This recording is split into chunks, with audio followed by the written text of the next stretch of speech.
Students, are you able to see the screen? Yes, ma'am. Yes, ma'am. Okay. If you have any problem regarding yesterday's topic, you can ask me. No, ma'am. Okay. So today we have to continue with this para. Political theory deals with the ideas and principles that shape constitution, governments and social life in a systematic manner. Political theory जो है वो किन चीज़ों से deal करती है? जो ideas और प्रिंसिपल्स बताए गए हैं कॉन्स्टिट्यूशन यानी संविधान के अंदर और हमारी गवर्नमेंट से रिलेटेड या हमारे सामाजिक जीवन से रिलेटेड एक सिस्टमेटिक तरीके से हमें जीने चाहिए, वो सब चीज़ें हमारी पॉलिटिकल थ्योरी के अंदर आती हैं. It clarifies the meaning of concepts such as freedom, equality, justice, democracy, secularism and so on. अब ये हमारे सामने इन सारे शब्दों का जो कॉन्सेप्ट है, इनके बारे में जो हमें जानकारी है उसको अच्छे से क्लैरिफाई करती है, जैसे कि freedom, equality, justice, democracy, secularism और भी जो सारी चीज़ें हैं उन सबको ये एक हमारे सामने क्लियर पिक्चर प्रेजेंट करती है. It probes the significance of the principles such as rule of law, separation of powers, judicial review, etc. ये हमारे सामने इम्पोर्टेंस बताती है. ठीक है, प्रिंसिपल्स जो है वो क्लैरिफाई करती है कि किस तरीके से रूल ऑफ लॉ, किस तरीके से कानून चलना चाहिए, किस तरीके से लोगों की पावर्स को सेपरेट करना चाहिए और किस तरीके से एक जुडिशियल रिव्यू रखना चाहिए, यानी कि किस तरीके से एक जुडिशरी पावर्स जो है उसको काम करना चाहिए. ठीक है, ये सारी चीज़ें आती हैं इसके अंदर. Then this is done by examining the arguments advanced by different thinkers in defense of these concepts. अब ये किस तरीके से होता है? ये सारी चीज़ें एग्जामिन की जाती हैं वाद विवाद करके, आर्ग्यूमेंट्स करके अलग अलग थिंकर्स के द्वारा कि किस तरीके से इस कॉन्सेप्ट को क्लियर करना चाहिए.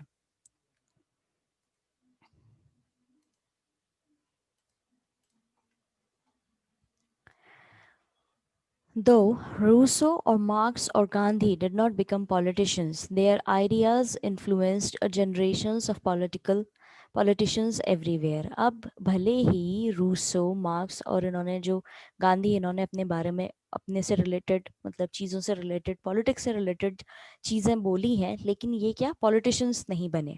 ठीक है, लेकिन इनके द्वारा दिए गए जो आइडियाज़ थे, the ideas which they gave were क्या were imposed on the generations of politicians. यानी सब जगह जो है अलग अलग जगह पे जितने भी politicians हुए हैं उन्होंने कहीं ना कहीं इन लोगों से इन्फ्लुएंस होकर के अपने आप को प्रेजेंट किया है. There are also contemporary thinkers who drawn upon them to defend freedom or democracy in our own time. अब वहाँ पर क्या contemporary thinkers भी हुए जिन्होंने अपने आप को, भले उनको फ्रीडम को डिफेंड करना हो यानी फ्रीडम को सपोर्ट करना हो या डेमोक्रेसी को करना हो, उन लोगों ने भी इनसे आइडियाज़ लिए हैं.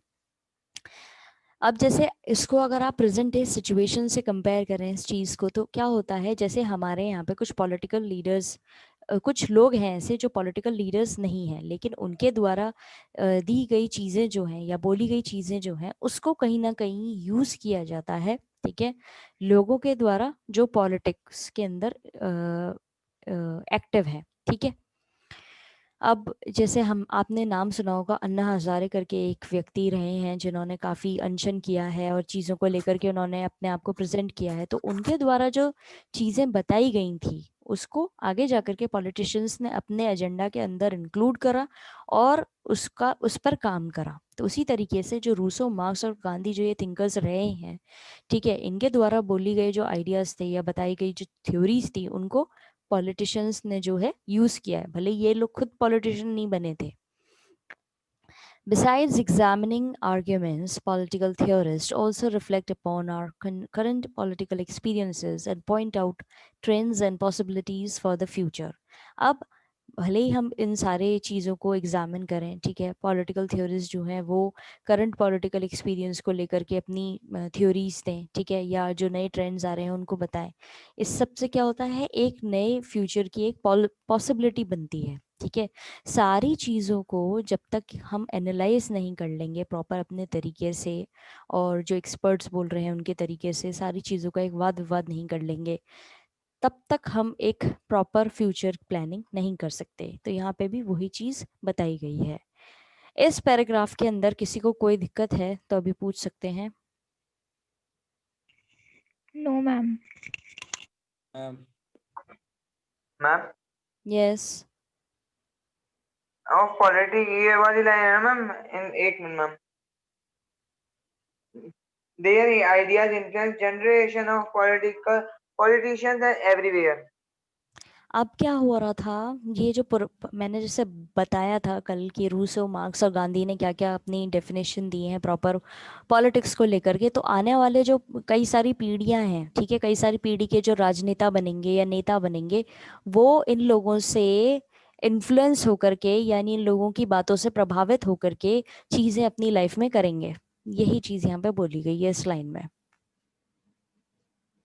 Okay ma'am. Okay, but is all this relevant for us now? क्या ये सारी चीज़ें हमारे लिए इम्पोर्टेंट है? क्या ये हमसे जुड़ी हुई हैं? Have we not already achieve freedom and democracy? क्या हमें पहले से ही फ्रीडम मिल नहीं गया है और डेमोक्रेसी हमने अपना नहीं ली है? While India is free and independent, questions regarding freedom and equality have not cease to crop up.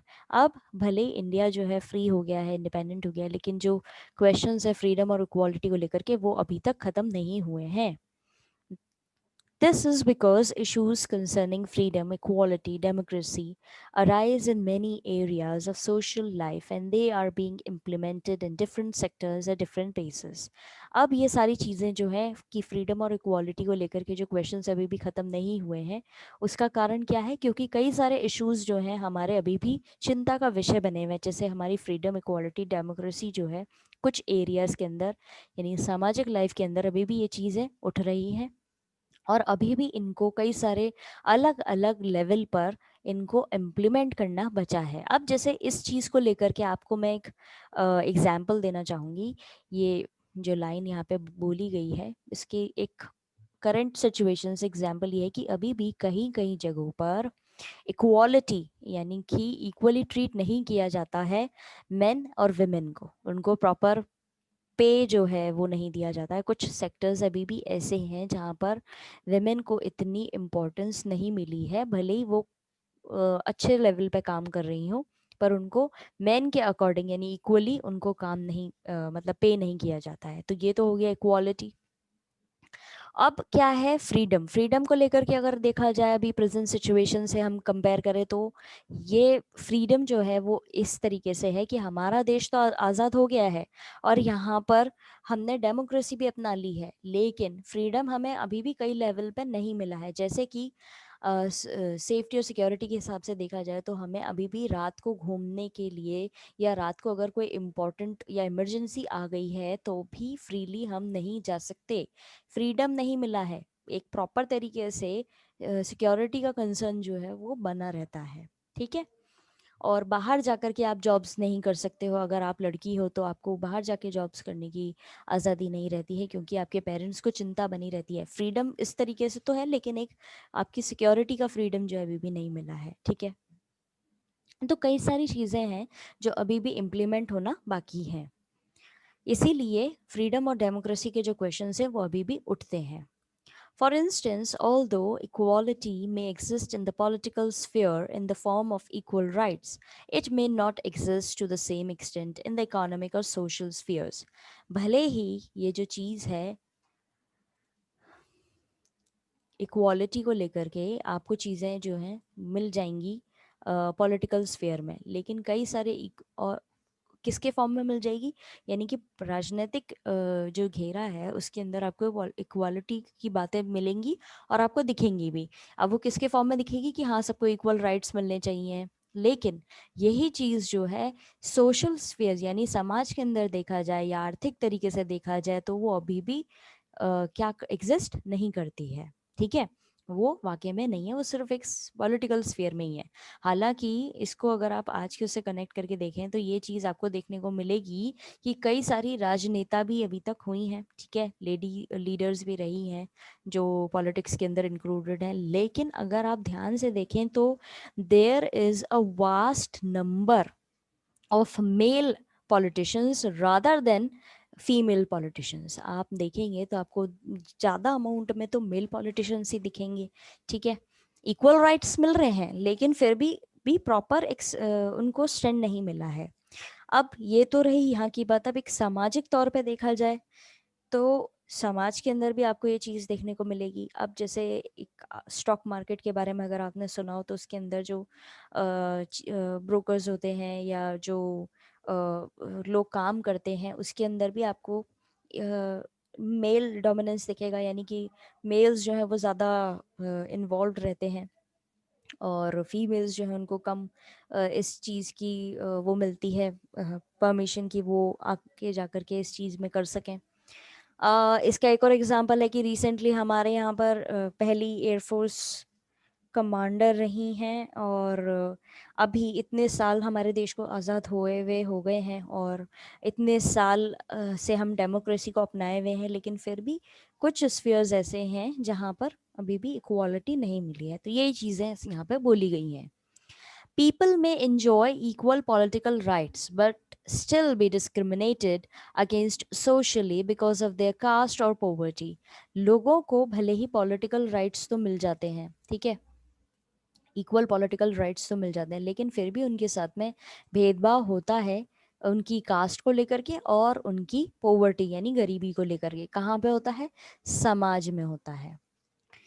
Some people may have a privileged place in society while others are deprived even of the basic necessities. कुछ लोग जो हैं वो उनको क्या privilege जगह मिलती है, यानी कि उनको स्पेशल जगह मिलती है समाज के अंदर, और कुछ लोग जो है उनको बिल्कुल बेसिक नेसेसिटीज़ यानी बेसिक जो ज़रूरतें होती हैं उसकी भी जगह नहीं मिलती हैं, ठीक है, समाज के अंदर। ऑल्दो हमारा देश आज़ाद हो गया है और यहाँ पर डेमोक्रेसी आ गई है, फिर भी some are able to achieve whatever goals they set for themselves, while many are unable to even to go to school so that they can have a decent job in the future. कई सारे लोग जो हैं जो भी उन्होंने goal set करें अपने फ्यूचर को लेकर के वो अचीव कर लेते हैं उन गोल्स को और अपने जीवन को प्रॉपरली चला पाते हैं, और कुछ लोग जो हैं वो बेचारे अभी इस लायक भी नहीं है कि उनको स्कूल जा कर के प्रॉपर उनको बेसिक नॉलेज मिल पाए जिससे वो फ्यूचर में कोई डिसेंट अच्छी जॉब कर पाए। For them freedom is still a distant dream. उन लोगों के लिए फ्रीडम जो है अभी भी एक दूर का सपने की तरह है। इस पैराग्राफ के अंदर किसी को कोई भी दिक्कत आई है तो अभी पूछ सकते हैं। No, ma'am. No, ma'am. No, ma'am. Okay. Secondly, दो freedom is guaranteed in our constitution. दूसरी बात, फ्रीडम जो है वो आज़ादी जो है हमारे कॉन्स्टिट्यूशन के अंदर लिखी गई है कि ये गारंटेड चीज़ है। We encounter new interpretations all the time, लेकिन फिर भी हमें कई सारी नई चीज़ें देखने को मिलती हैं। There is a bit like playing a game, as we play chess और cricket we learn how to interpret the rules. ये इस तरीके से है जैसे कि हमें गेम खेलते हैं उसी तरीके से हमें रूल्स और रेगुलेशंस पता है, कैसे चेस खेलना है, कैसे क्रिकेट खेलना है। In the process, we discover new and broader meanings of the game itself. इस प्रोसेस के अंदर ही हमें नए और नए अलग मीनिंग पता पड़ते हैं गेम के खेलने के। Similarly, the fundamental rights guaranteed by our constitution are continually being reinterpreted in response to the new circumstances. उसी तरीके से जो फंडामेंटल राइट्स हमारे कॉन्स्टिट्यूशन के अंदर लिखे गए हैं उनको भी क्या किया जा रहा है? रीइंटरप्रेट किया जा रहा है, उनको भी बार बार रीएवैल्यूएट किया जा रहा है, एक अलग तरीके से रखा जा रहा है, अलग तरीके से उनका अर्थ बताया जा रहा है। और ये क्यों करा जा रहा है? क्योंकि जो हमारी नई सर्कमस्टेंसेज या नई सिचुएशंस हम फेस कर रहे हैं उसके रिस्पॉन्स में। For instance, for example, the right to life has been interpreted by the courts to include the right to livelihood. अब ये एक एग्जाम्पल दिया हुआ है कि जिंदगी जीने का जो हक है उसको कोर्ट्स ने किस तरीके से इंक्लूड किया है, राइट टू लाइवलीहुड, यानी कि आपकी जिंदगी जीने का हक जो है वो मतलब राइट टू लाइफ जो है वो किससे जोड़ के देखा जाएगा? आप राइट टू लाइवलीहुड यानी कि आपकी जो जीवनी यानी कि आपकी जो जॉब है उससे जोड़ करके लिखा जाएगा। The right to information has been granted through a new law. अब right to information यानी कि आपको किस चीज़ की information मिलनी चाहिए, ठीक है, किस चीज़ के बारे में आप क्वेश्चंस रेज कर सकते हैं, ये सब चीज़ें जो हैं आपको किससे जोड़ करके दी गई हैं, एक नए कानून से जोड़ करके दी गई हैं ये चीज़। अब क्या है हमारे यहाँ पर, अगर आपको पता नहीं हो तो मैं आपको बताना चाहूँगी कि सरकार कहाँ पे कितना पैसा यूज़ कर रही है और कहाँ पे, जैसे भी ये आपने सुना होगा ना कि कई सारी स्कीम्स बनती हैं कि इतना बजट तय किया है, 10,000 करोड़ का बजट तय किया है सरकार ने कि वो नई चीज़ें बनाएंगे या नए डैम्स बन रहे हैं या कोई नई पॉलिसी बन रही है, तो इसके लिए हमने इतना बजट वो किया है। तो हमारे पास में कुछ पर्टिकुलर चीज़ों के इंफॉर्मेशन लेने का हक होता है, ठीक है। अब जैसे स्कीम बनी कोई नई, ठीक है, उसका बजट बना दिया 7,000 करोड़, ठीक है, 7,000 करोड़। अब आप सुनने में तो लग रहा होगा इतना बड़ा अमाउंट है, ये कहाँ पे कैसे यूज़ कर रहे हैं, कहाँ पे किस तरीके से फंडिंग हो रही है, कहाँ से पैसा आ रहा है, ये सारी इंफॉर्मेशन कुछ हमें लेने का हक होता है और उसकी एक गाइडलाइन दी गई है, उसको हम बोलते हैं right to information. Societies frequently encounter new challenges which generate new interpretations. अब सोसाइटी समाज के अंदर नए नए challenges आते रहते हैं जिसको हमें नए नए हमें interpretation यानी नए नए हमें अर्थ मिलते रहते हैं। The fundamental rights guaranteed by our Constitution have been amended and expanded over time through judicial interpretations and government policies which are designed to address new problems.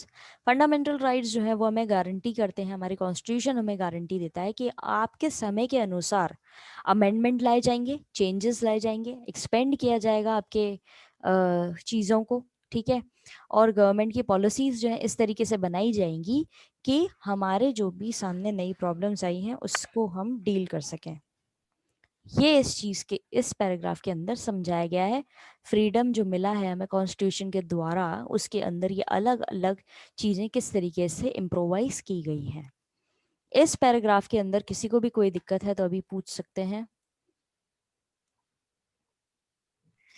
No, ma'am. No, ma'am. Okay No, ma'am. No, ma'am. Okay.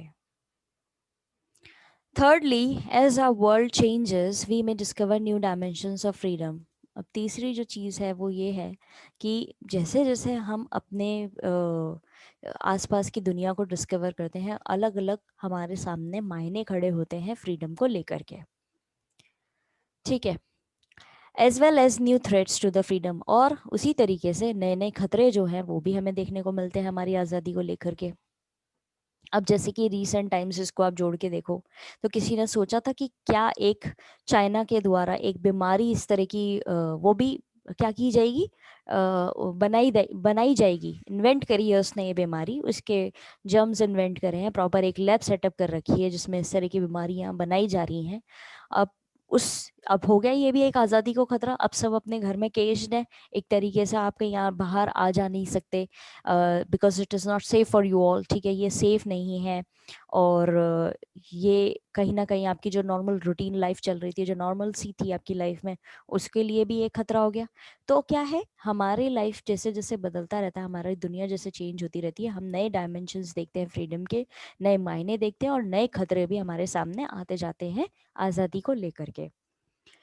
For instance, global communications technology is making it easier for activists to network with one another across the world for protecting tribal cultures or forest. अब इसके लिए इन्होंने अपना एक example दिया है, global communications technology, यानी कि आप जो है एक जगह पे बैठ करके दूसरे लोगों से कम्युनिकेट कर सकते हैं। तो उसमें किसको फ़ायदा मिल रहा है, जो दुनिया भर के अंदर एक्टिविस्ट हैं, जो किसी भी एक बेसिक चीज़ को लेकर के अपना स्टैंड रखते हैं, ठीक है, वो भले ही डिफॉरेस्टेशन हुआ, यानी कि ज़रूरत से ज़्यादा जब जहाँ पेड़ काटे जा रहे हैं तो उसके लिए भी आपने देखा होगा एक्टिविस्ट जो हैं वो खड़े हो जाते हैं और कंपाइल अप करते हैं सारा पूरा पूरा डॉक्यूमेंटेशन, या किसी ट्राइबल कल्चर को लेकर के खतरा है तो उनकी प्रोटेक्शन के लिए भी ये लोग जुड़ जाते हैं। तो इससे क्या फ़ायदा हो रहा है, ग्लोबल कम्युनिकेशन टेक्नोलॉजी से, यानी कि पूरे वर्ल्ड के लोग एक दूसरे से जुड़े हुए हैं, एक नेटवर्क के तहत कम्युनिकेट कर पा रहे हैं। तो दुनिया में कहीं पे भी कोई चीज़ अगर गलत हो रही है तो उसके लिए वो क्या करते हैं, साथ में जुड़ जाते हैं, ठीक है, उससे उनको आसानी मिलती है एक्टिविस्ट को। ये एग्जाम्पल है, जैसे दुनिया चेंज हुई, चीज़ें चेंज हुई, आज़ादी को खतरा हुआ, और उसके साथ में नए उनके सामने मेजर्स भी हैं।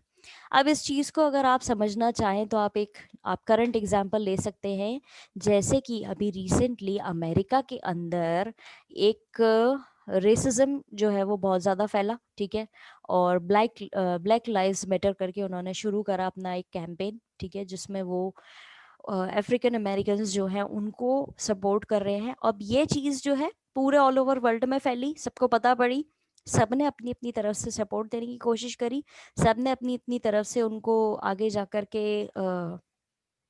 मतलब अपनी तरीके से क्योंकि पेंडेमिक था तो लोग बाग वहाँ नहीं जा पा रहे थे, उन्होंने अपने तरीके से सोशल प्लेटफॉर्म के ऊपर ही अपना सपोर्ट जाहिर करा और इस चीज़ की कड़ी निंदा करी जो वहाँ पर हुए हैं इंस्टेंसेस इस चीज़ को लेकर के, ठीक है।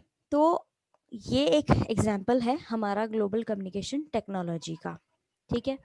अब इससे क्या होता है, अब ये खतरा कैसे है, ये एक खतरा ऐसे भी है कि अच्छे काम तो हो रहे हैं साथ में, ठीक है, अच्छे काम तो हो रहे हैं कि लोग बाग जुड़ रहे हैं और लोग बाग साथ में आ रहे हैं किसी एक पर्टिकुलर बुराई के खिलाफ में। अब इससे एक खतरा ये भी हो रहा है कि जो हमारे वर्ल्ड के अंदर टेररिस्ट और क्रिमिनल्स हैं उनका भी तो नेटवर्क इम्प्रूव हो रहा है। ऐसा तो है नहीं कि यहाँ पर एक सूची बना दी हो, एक लिस्ट बना दी हो कि ये टेररिस्ट हैं तो इनको फोन्स नहीं मिलेंगे या ये यूज़ नहीं कर पाएंगे, वो तो वैसे भी फेक चीज़ें यूज़ करते हैं सारी, तो उनका भी तो नेटवर्क बढ़ रहा है। तो ये हो गया हमारी आज़ादी को खतरा, कैसे, ग्लोबल कम्युनिकेशन टेक्नोलॉजी से। समझ में आया ये आप लोगों को अभी तक जो Yes, चार ma'am. पांच लाइनें पढ़ी? Yes, ma'am. ओके, Yes, तो ma'am. Okay, cool enough. तो ये था हमारा आज का कि किस तरीके से ग्लोबल तरीके से हमारी चीज़ें जैसे बदल रही हैं, हमारी लाइफस्टाइल बदल रही है, हमारी चीज़ें बदल रही हैं, उससे हमारे खतरा भी बढ़ रहा है और हमारे सहूलियत भी बढ़ रही है। सहूलियत बढ़ रही है तो उसके साथ में खतरा क्या है और खतरे से डील कैसे करना है, वो भी चीज़ें देखी जा रही हैं। हर चीज़ का तोड़ भी होता है, हर चीज़ का सोल्यूशन भी होता है, कोई भी प्रॉब्लम आती है तो, लेकिन थोड़ा देर से निकलता है। So we only have few minutes left. अगर किसी को अभी कोई इस 4 लाइन या इससे ऊपर जो हमने अभी तक पढ़ा है उसमें कोई भी चीज़ समझ में नहीं आई है तो अभी भी आप पूछ सकते हैं।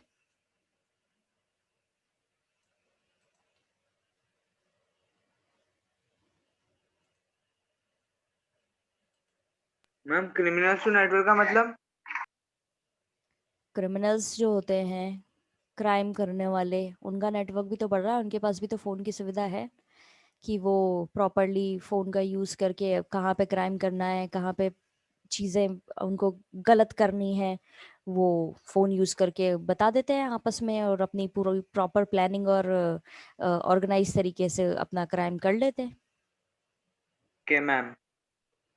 Okay, that's all for today, students. Please conjure up your problems for tomorrow's session. हम आपकी problems कल डिस्कस कर लेंगे जो भी अभी तक आपको समझ में नहीं आया है इस टॉपिक से related, and I am sending you link for your another class. Okay, that's all for today. Thank you, Thank you, ma'am. ma'am. You're welcome. Thank you.